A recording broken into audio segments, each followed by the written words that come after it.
Hello students, welcome to my channel Englify. আমি বিভাস মণ্ডল। আজকে আমি তোমাদের পড়াবো ক্লাস 11 এর প্রথম প্রশ্ন, সেটা হচ্ছে অ্যান অ্যাস্ট্রোলজার্স ডে, যেটা লিখেছেন আর.কে. নারায়ণ। আমরা ক্লাস 11 এর বইটা দেখতে পাবো যে অথার ইন্ট্রোডাকশন অনেক বড় আছে এবং ওর মধ্যে থেকে কিছু কোশ্চেনও আসে, কিন্তু আমাদের অত বড় অথার ইন্ট্রোডাকশন পড়ার দরকার নেই। আমি এই বোর্ডে যতটুকু লিখেছি ততটুকু ইম্পর্টেন্ট, কারণ তোমরা জানো যে ক্লাস 11 এর ফার্স্ট সেমিস্টারে এমসিকিউ আসবে, অর্থাৎ শর্ট কোশ্চেন আসবে, তোমাদের টিক মারতে হবে। তো এখানে যেটুকু ইনফরমেশন আছে that is enough for first semester. তো এখানে কী কী ইনফরমেশন আছে আমরা এক এক করে দেখে নিই। আমাদের রাইটারের নাম হচ্ছে আর.কে. নারায়ণ, যিনি one of the celebrated Indian English writers, খুবই একজন বিখ্যাত রাইটার, ভারতীয় রাইটার, যিনি ইংলিশে লিখেছেন। আচ্ছা, এবার ওনার পুরো নামটা আমরা দেখে নিই। ওনার পুরো নাম হচ্ছে রসিপুরম কৃষ্ণস্বামী আইয়ার নারায়ণ স্বামী, ঠিক আছে? তো এই নামটা নিতে ইম্পর্টেন্ট, হ্যাঁ, ওনার পুরো নাম দিতেই পারে এমসিকিউ হিসাবে। আর উনি জন্মগ্রহণ করেছেন 1906 সালে, মারা গেছেন 2001 সালে। আচ্ছা, ওনার কিছু ফেমাস ওয়ার্কস আমি দেখাচ্ছি। সেটা হচ্ছে দ্য ব্যাচেলার আর্টস, যেটা উনি লিখেছিলেন 1937 সালে। দ্য ইংলিশ টিচার উনি লিখেছিলেন 1945 সালে, এবং দ্য গাইড উনি লিখেছিলেন 1958 সালে। এবং এই দ্য গাইডের জন্য তিনি কিন্তু সাহিত্য একাডেমি অ্যাওয়ার্ড পান। এবং এই দ্য গাইড এটি একটি সাকসেসফুল ফিল্মেও রূপান্তরিত করা হয়, একটি বলিউড ফিল্মও আছে, খুব হিট হয়েছে বইটা, দ্য গাইড বলে, অনেক পুরনো বই। তো এগুলি আমাদের মোটামুটি জানতে হবে। আর উনি কী কী অ্যাওয়ার্ড পেয়েছেন, উনি অজস্র অ্যাওয়ার্ড পেয়েছেন, কিন্তু তার মধ্যে কিন্তু তিনি দুটো ভারতের আর কি সিভিলিয়ান অ্যাওয়ার্ড দুটো পেয়েছেন, যেটা পদ্মবিভূষণ পেয়েছেন তিনি 1964 সালে, এবং পদ্মভূষণ তিনি পেয়েছেন 2000 সালে। এই দুটো কিন্তু আমাদের মনে রাখতে হবে, ঠিক আছে? তো এইগুলি তোমরা মোটামুটি দেখে নিও, এইটুকুনি জানা থাকলে এনাফ ওনার সম্পর্কে, আর বেশি কিছু জানার দরকার নেই। এবার তোমাদের টেক্সটটা দেখতে হবে। তো আমি ডাইরেক্ট টেক্সটে চলে যাচ্ছি, আমি পড়ে তোমাদের বোঝাচ্ছি।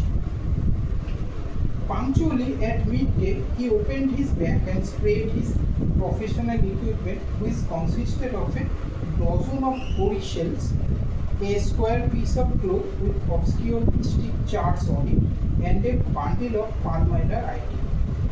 ঠিক দুপুরের সময় তিনি তার ব্যাগ খোলেন, অর্থাৎ আমাদের গল্পের যে কেন্দ্রীয় চরিত্র, তিনি তার ব্যাগ খোলেন এবং তার প্রফেশনাল ইকুইপমেন্টস বলতে তিনি যেটা নিয়ে কাজ কারবার করেন, যে যে জিনিসগুলি সেগুলো তিনি ছড়ান, বিছিয়ে দেন, ঠিক আছে? তো সেগুলো কী কী, সেগুলো আমাদের বলা আছে। 1 ডজন কড়ি শেল, কড়ি আমরা জানি পুজোয় ব্যবহার করে, সেই কড়ি। A square piece of cloth with obscure mystic charts on it, আর একটা কি একটা চারকোনা কাপড়, যার মধ্যে একটা অবস্কিওর মানে হচ্ছে, এখানে আমাদের লেখা আছে দেখো নিচে ওয়ার্ড মিনিংসে, ডিফিকাল্ট টু আন্ডারস্ট্যান্ড, যেটা বুঝতে কষ্ট হয়, সেটা অবস্কিওর বা অজানা।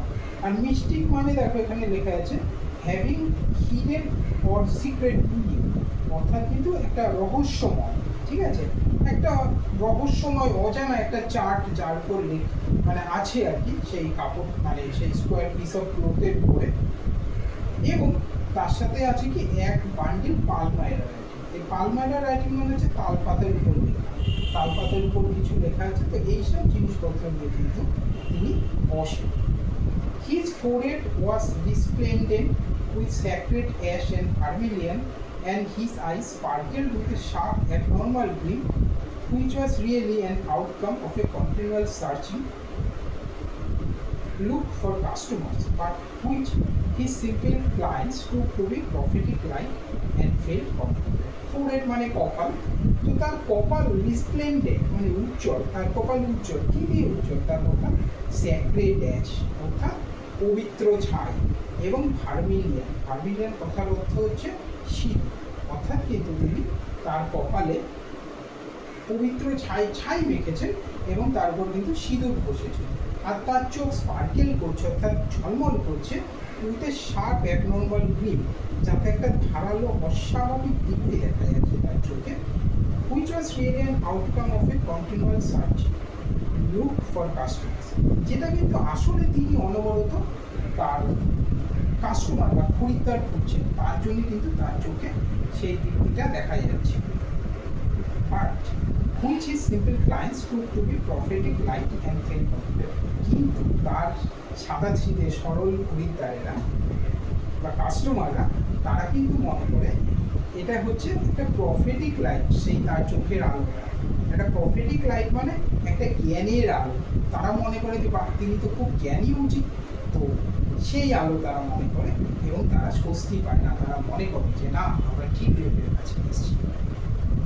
The power of his eyes was considerably enhanced by their position placed as they were between the painted forehead and the dark whiskers which streamed down his cheeks. Even a half-wit's eyes would sparkle in such a setting.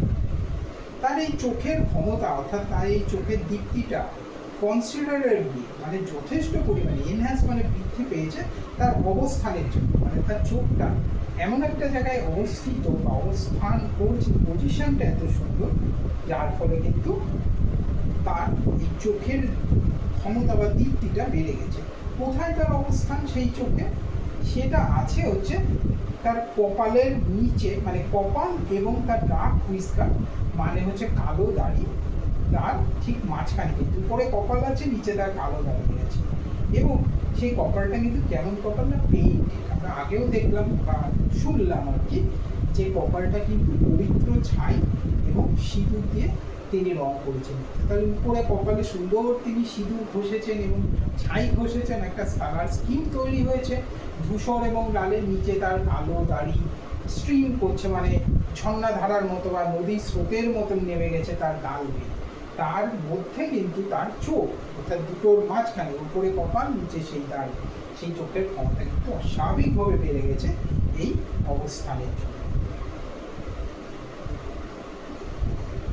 Even a half-wit's eyes would sparkle in such a setting. এই ধরনের অবস্থানে একটা half-wheat মানে হচ্ছে বোকা, foolish person, একজন বোকা লোকেরও চোখ কিন্তু মনে হবে যেন ম্যাগনেটিক পাওয়ার সম্পন্ন বা একটা আকর্ষণীয় ক্ষমতা সম্পন্ন। সেই চোখের আকর্ষণীয় ক্ষমতা কিন্তু তার অবস্থানের জন্য অনেক বেড়ে গেছে। ঠিক আছে, একজন মানে বোকা লোকও যদি এরকমভাবে সুন্দরভাবে সে ড্রেস আপটা যিনি করেছেন চরিত্র, সে করে থাকে সেইভাবে ড্রেস আপটা, তাহলে কিন্তু তার চোখের পাওয়ারও অনেক বেড়ে যাবে এই অবস্থানের জন্য। To crown the effect he ওন্ড a saffron colour turban around his head. এই এফেক্ট বা এই প্রভাবটাকে ক্রাউন করার জন্য বা ইনক্রিজ করার জন্য, আরও বাড়িয়ে দেওয়ার জন্য তিনি কিন্তু একটা স্যাফরন বা গেরুয়া কালারের একটা টারবান বা পাগড়ি তার মাথার উপরে বেঁধেছেন। This colour scheme never fail. এই যে রঙের খেলা, তিনি যে এত সুন্দরভাবে মানে মাথায় একটা গেরুয়া কালারের টারবান বা পাগড়ি বেঁধেছেন এবং তার নিচে যে কালো দাড়ি এবং কপালে লাল একটা সিঁদুর মানে লাগিয়েছেন তিনি, এবং ধূসর রঙের তিনি ছাই মেখেছেন। এইসব কালারের খেলা বা রঙের খেলা কিন্তু কখনো ব্যর্থ হয়। কি হয় এইসব রঙের খেলার ফলে? দেখি আমরা, people are attracted to him as bees are attracted to cosmos or planets. লোকেরা কিন্তু তার দিকে আকর্ষিত হয়, যেভাবে মৌমাছি আকর্ষিত হয় কসমস ফুলের দিকে অথবা ডালিয়া স্টক বা ডালিয়া ফুলের কাণ্ডের দিকে। He sat under the boughs of a spreading towering tree which flanked a path running through the compound. তিনি বসেন একটা টাওয়ারিং গাছের তলায় বা তেঁতুল গাছের তলায়, তেঁতুল গাছের ডালের তলায়, মানে ডাল অ্যাকচুয়ালি ব্রাঞ্চে, সেই শাখার তলায় বা ডালের তলায়, যেটা কিন্তু ফ্ল্যাঙ্ক করে আছে বা প্রসারিত আছে টাউন হল পার্কের মধ্যে দিয়ে যে রাস্তাটা গেছে সেইখানে। অর্থাৎ তার পাশে তেঁতুল গাছটা আছে, শাখাগুলি প্রসারিত আছে বা ডালগুলো সেই রাস্তার উপরে, যে রাস্তাটা গেছে টাউন হল পার্কের ভিতর দিয়ে বা মধ্যে দিয়ে, সেই রাস্তার পাশে সেই তেঁতুল গাছের তলায় কিন্তু তিনি বসেন। It was a remarkable place in many ways. A surging crowd was always moving up and down this narrow road morning till night. এইটা কিন্তু একটা উল্লেখযোগ্য বা রিমার্কেবল জায়গা অনেক দিক থেকে, কারণ কি সার্চিং ক্রাউড বা একটা প্রচুর ভিড় আর কি। অ্যাকচুয়ালি সার্চিং কথাটার অর্থ হচ্ছে ফুলে ওঠা বা ফেঁপে ওঠা। এখানে ধরতে পারো অনেক, অনেক লোক আর কি ভিড়, তারা কিন্তু সবসময় এই সরু ন্যারো বা এই সরু রাস্তা দিয়ে সকাল থেকে রাত অবধি যাতায়াত করে। তার মানে কি এই রাস্তাটা কিন্তু ব্যবসার জন্য খুব উপযুক্ত। আর এই ভদ্রলোক যার কথা আমরা বলছি একটু তার সম্পর্কে বলে নিই, তিনি কিন্তু আসলে একজন অ্যাস্ট্রোলজার বা জ্যোতিষী। তিনি এই রাস্তার ধারে বসে লোকেদের হাত দেখে, ঠিক আছে, এটাই তার প্রফেশন। আচ্ছা, a variety of trades and occupations was represented all along its way. Medicine sellers, sellers of stolen hardware and junk, magicians and above all, and auctioneers of cheap clothes who create enough din all day to attract the whole town. যেখানে কিন্তু বিভিন্ন ধরনের ব্যবসা পেশা চলে এই রাস্তাটা জুড়ে।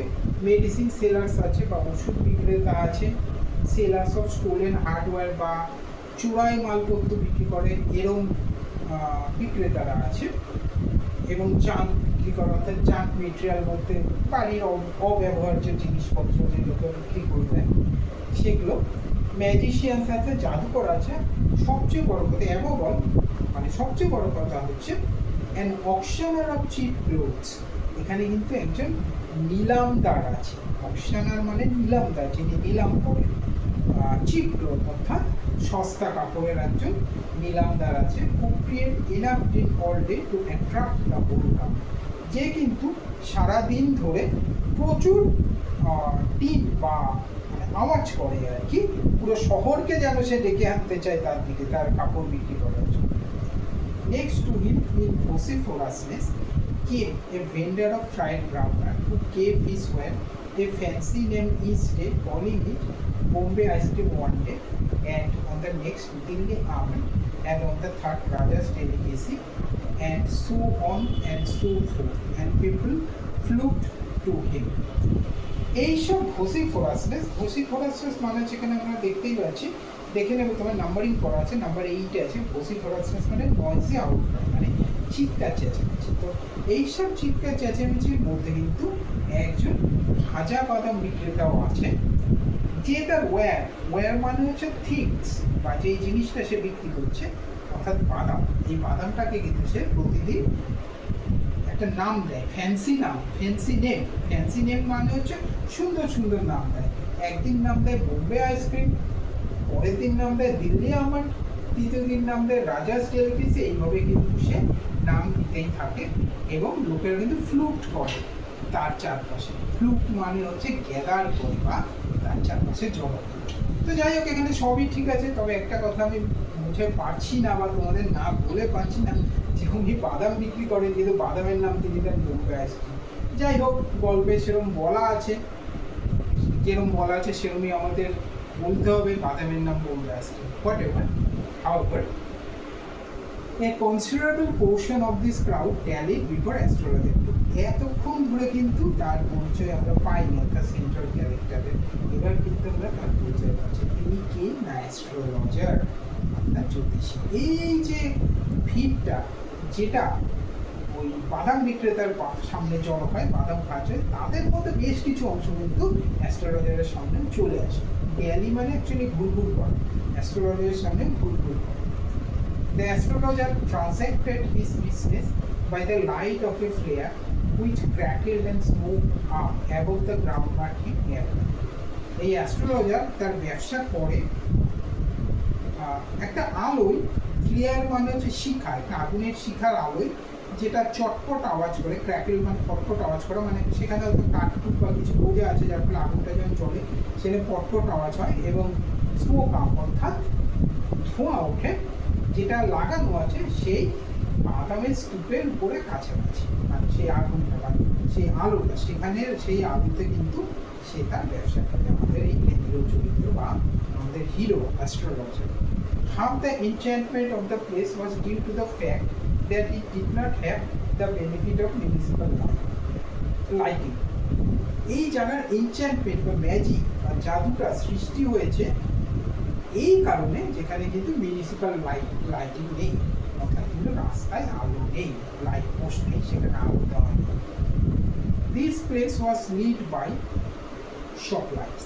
এই যে জায়গাটা, আর যেখানে আমাদের অ্যাস্ট্রোলজার তার ব্যবসাটা করেন, এটা কিন্তু দোকানের আলোয় আলোকিত। 1 or 2 had hissing gas lights, some had naked flares stuck on poles, some were lit up by old cycle lamps, and 1 or 2, like the astrologers, managed without lights of their own. আচ্ছা, দু একজনের gas light আছে, গ্যাসের আলো আছে, কারোর একদম naked flares, মানে শুধু আগুনের শিখাই আছে, একটা পোলের উপর বোঝা কোনোভাবে সেখানে সে আগুন জ্বালিয়েছে একটা পোল বা দণ্ডের উপরে। আর কেউ কেউ আবার পুরোনো দিনে সাইকেল ল্যাম্পও জ্বালিয়েছে। আর এক দুজন অ্যাস্ট্রোলজারের মতো তারা কিন্তু তাদের নিজস্ব আলো নেই, তারা অন্যের আলোয় তারা তাদের ব্যবসাটা করে। আচ্ছা, এখানে আমাদের একটা জিনিস বুঝতে হবে, এটা কিন্তু অনেক আগের ব্যাপার, সেই জন্য কিন্তু এই লাইটগুলো এরকম, কোথাও গ্যাস লাইট বা এখন যেমন গ্যাস লাইটের ব্যবহার আমরা দেখতেই পাই না, বা সাইকেলের যে ওল্ড ল্যাম্প, আগেকার দিনে সাইকেলের সাথে কিন্তু একটা আলো থাকতো রাত্রিবেলায় যাওয়ার জন্য, সেসব আলো ফালো কিন্তু আজকাল আমরা দেখতে পাই না। কিন্তু আমাদের এই গল্পটা অনেক বছর আগের, it's a very old story.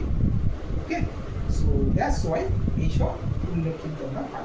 আচ্ছা, ইট ওয়াজ এ bewildering crisscross of light rays and moving shadows. এইখানে কিন্তু একটা bewildering বা কনফিউজিং বা হতবুদ্ধিকর লাইটের ক্রিসক্রস সৃষ্টি হয়েছে, মানে লাইটের রেগুলি বা শিখা, মানে শিখা ঠিক না, রশ্মিগুলি সেটা কিন্তু কেটে কুটে গেছে একে অপরকে। এদিক থেকে একটা লাইট আসছে, ওদিক থেকে একটা লাইট আসছে, সেদিক থেকে একটা লাইট আসছে, যার ফলে এখানে কিন্তু একটা আলো আধারির খেলা সৃষ্টি হয়েছে।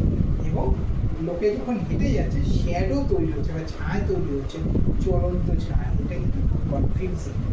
ঠিক আছে, this suited the astrologer very well for the simple reason that he had not least intended to be an astrologer when he began life, and he knew no more of what was going to happen to himself next week. আচ্ছা, এইটা অ্যাস্ট্রোলজারের পক্ষে খুব উপযুক্ত, এই যে আলো ছায়ার খেলাটা। এর কারণটা হচ্ছে সে কিন্তু কোনোদিনই অ্যাস্ট্রোলজার হতে চায়নি। যখন সে তার জীবন শুরু করেছিল তার মনে কোনো ইচ্ছাই ছিল না অ্যাস্ট্রোলজার বা জ্যোতিষী হওয়ার, এবং সে কিন্তু তার খরিদ্দারের জীবনে তো দূরে থাক, তার নিজের জীবনে পর মুহূর্তে কী হচ্ছে সে বলতে পারবে না। অর্থাৎ কিন্তু এখানে লেখক ইনের সাথে রয়ে বা সূক্ষ্মভাবে কিন্তু বুঝিয়ে দিয়েছেন যে আমাদের কেন্দ্রীয় চরিত্র বা the central character of the story new nothing of astrology. তিনি কিন্তু অ্যাস্ট্রোলজি বা সে কিন্তু জ্যোতিষীবিদ্যার কিচ্ছু জানে না। ঠিক আছে, he was as much a stranger to the stars as were his innocent customers. সে কিন্তু তারাদের কোনো খবরই রাখে না, যেরকম তার ইনোসেন্ট বা সরল সাদাসিধে কাস্টমাররাও রাখে না। তার মানে সেও তার কাস্টমারদের মতো অজ্ঞ, তার কোনো জ্ঞান নেই জ্যোতিষীবিদ্যার ব্যাপারে। আচ্ছা, এখানে তারাদের ব্যাপারটা একটু বলতে, তারাদের ব্যাপার মানে হচ্ছে অ্যাকচুয়ালি জ্যোতিষীবিদ্যাতে কিন্তু গ্রহ নক্ষত্রের অবস্থানের একটা জ্ঞান দরকার। ওকে, we must know the positioning of different planets। কারণ কি আমরা জানি যে রাহু, কেতু, বৃহস্পতি, শনি সব টার্ম অ্যাস্ট্রোলজিতে ব্যবহার করা হয়, এবং এদের অবস্থান একজন জাতকের, মানে আমি যার হাত দেখা হবে বা যার ছক গণনা করা হবে, জন্মছক হরোস্কোপে দেখা হবে, তার ক্ষেত্রে কিন্তু খুব গুরুত্বপূর্ণ। কিন্তু সেই সব কিছুই জানে না। Yet he said things which pleased and astonished everyone. That was more a matter of study, patience and serious guesswork. তবুও সে কিন্তু এমন কথা বলে যেটা সবাইকে প্লিজড বা খুশি করে, অ্যাস্টোনিশড করে, সবাইকে অবাক করে। অ্যাস্টোনিশড মানে অ্যাকচুয়ালি সারপ্রাইজড বা অবাক করে দেওয়া। তাহলে কিভাবে সে এটা করে সেটা আমরা জানি এবারে। That was more a matter of study, practice and serious guesswork. এইটা কিন্তু তার একটা স্টাডি বা সে পড়াশোনা করেছে, এই যে মনস্তত্ত্ব নিয়ে সে গভীরভাবে ভেবেছে, প্র্যাকটিস ও অভ্যাস করেছে, এবং অনেকটাই কিন্তু তার শ্রীউইট বা বিচক্ষণতা সম্পন্ন বা বুদ্ধিমানের মতো গেস ওয়ার্ক, অর্থাৎ সে কিন্তু কাস্টমারদের থেকে আন্দাজ করেছে এবং আন্দাজ করে ফেলে যে কাকে কী ধরনের কথা বললে সে খুশি হবে। ঠিক আছে, সেই জন্য কিন্তু, এবং কিছু কিছু কমন কথা আছে যেগুলো তার সে বলে এবং সেগুলো অদ্ভুতভাবে মিলেও যায়। All the same, it was as much an honest man's labor as any other, and he deserved the wages he carried home at the end of the day. এবং বলতে গেলে সেও কিন্তু একজন সৎ মানুষের মতন পরিশ্রম করে। অন্যান্য যেরকম পেশায় পরিশ্রম করতে হয় সেও কিন্তু একজন সৎ মানুষের মতন পরিশ্রম করে এবং সে ডিসার্ভ বা যোগ্য ওয়েজেস বা তার পারিশ্রমিকের যেটা সে দিনের শেষে বাড়ি নিয়ে যায়। ঠিক আছে, তার মানে সেও পরিশ্রম করেই তার পয়সাটা বাড়ি নিয়ে যায়। সেও মানে বসে বসে তার পয়সা বাড়ি নিয়ে যায় না, যে কারণে কিন্তু সেও সেই পয়সাটা যোগ্য।